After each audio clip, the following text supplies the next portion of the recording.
Hello there, Mr. Sutton here, bringing you the Algebra 2 8-3 homework solutions on conditional probability. For this problem, we have a school lunch offering 3 different fruits and 2 different vegetables as side dishes. You're served 2 different side dishes at random. We want to find the probability we got served a vegetable second, given that we are served a fruit first. Since they're not really giving us any kind of statistics or anything like that, this is one where we could just write out the sample space and then use that to figure out the probability. So let's write out our possibilities.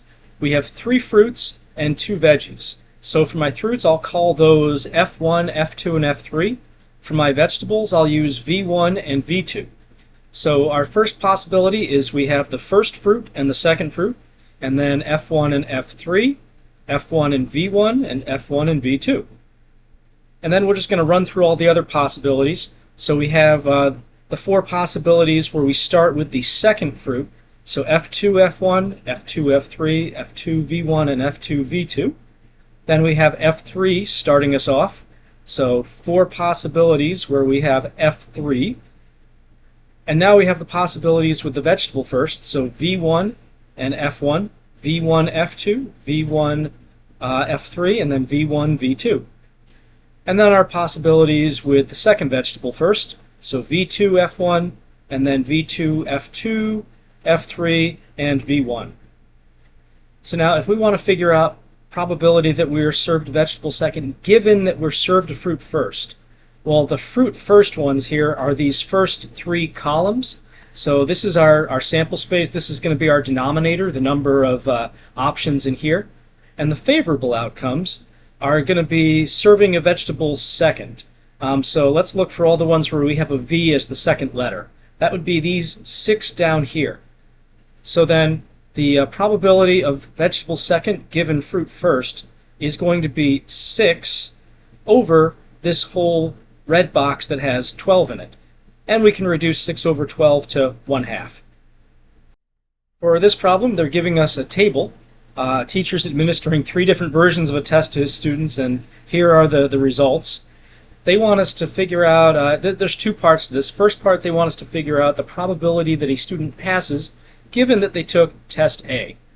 So we're going to use our conditional probability sort of formula. The probability of this and this, these 2 things both happening at the same time, divided by the probability of the given item here. And we'll just use the raw numbers out of the table. So I have probability of pass and A, and divided by the number of students who took test A. So passing students who took test A is going to be 49, and we're dividing that by all the A students, so 49 plus 7 down there. And we'll just plug this in the calculator directly. So let me do a fraction. 49 over 49 plus 7 comes out to 0.875 exactly, actually. We don't even need to round it off. So our next thing they want us to do is to figure out the probability that a student took test C given that they failed. So this is going to be the probability of C and fail divided by the number who failed. So C and fail, that's this one right here. That's going to be 12. And the number who failed, we have to add up everyone in the fail column. So 7 plus 6 plus 12. And then going to Desmos again, let me change my fraction. Now I've got 12 over 7 plus 6 plus 12, which comes out to 0.48, so 48% in that boat. For this problem, we have this relative frequency table, and they didn't really give us the backstory, but I mean, if you look at the categories here, the row categories are satisfied resident, yes or no, and then for the columns we've got 3 cities. So clearly we're talking about how happy people are with where they're living. So the first thing that they want us to figure out is the probability that somebody is satisfied given that they live in Tokyo. So we'll use our conditional probability formula, probability of A and B divided by the probability of the given thing. So we want basically yes and Tokyo divided by Tokyo numbers. So yes and Tokyo, that result right here is 0.049. That's our numerator. And the Tokyo number is just the total for Tokyo that they already gave us. We didn't even have to add these up, but you could have added these together if you wanted to get this number. So that ends up being 0.39. Let's go ahead and divide that. So doing that division on the calculator, we got 0.049 divided by 0.39 comes out to 0.126. So given that they're in Tokyo, there's a 12.6% chance that they are happy. All right. Let's go ahead now and figure out probability that they live in London given that they're not happy. So we need probability of London and no divided by no. So London and no is this one right here. This is 0.112. And we're dividing that by the no total, which is over here. They gave it to us, 0.644.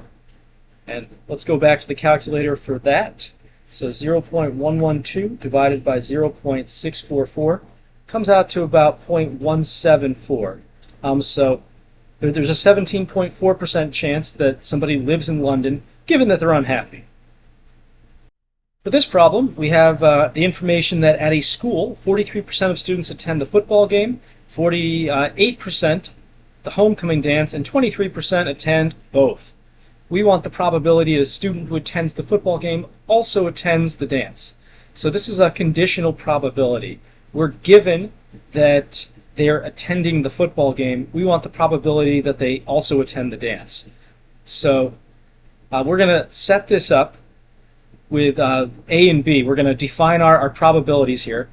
So probability of A, let's define what event A is. Event A is going to the football game. And let's let B represent the dance. So then P of A, probability of A, is 0.43. Probability of B is 0.48.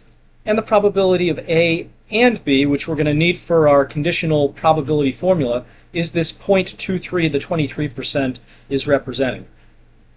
So if we're looking for going to the dance given that we're going to the game, we're essentially looking for probability of B given A. So that means we're going to need the probability of A and B divided by the probability of A, divided by the given probability. Well, we've already kind of spelled out what all these numbers are. We have 0.23 divided by P of A, which is 0.43, and we'll just go to the calculator for that. So 0.23 divided by 0.43 comes out to 0.535. So there's that probability. And we also want to know the probability that a student who attends the dance also attends the football game.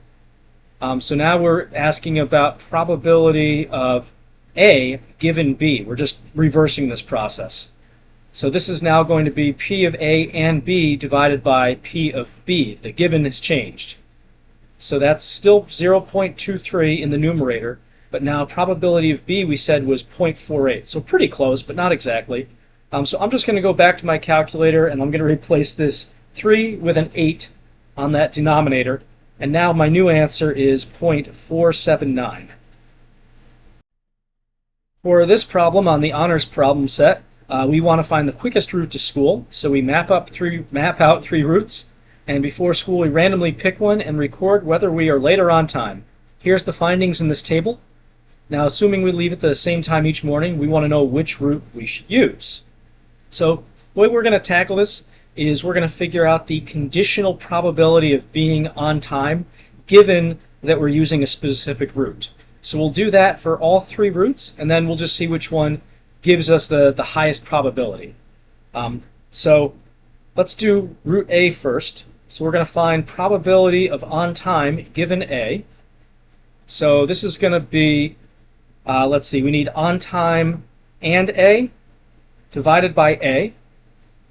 So that's going to be this 7 right here. This is the on time taking route A. And for the A part of this, we have to add up all the stuff in the A row here. So that's going to be 7 plus 4. And let's just use the calculator to get that percentage. So I'll make a fraction. We've got 7 over 7 plus 4 Comes out to 0.636. All right, so about 63.6% of the time with root A, we are on time. Let's check out root B. So probability of on time given B.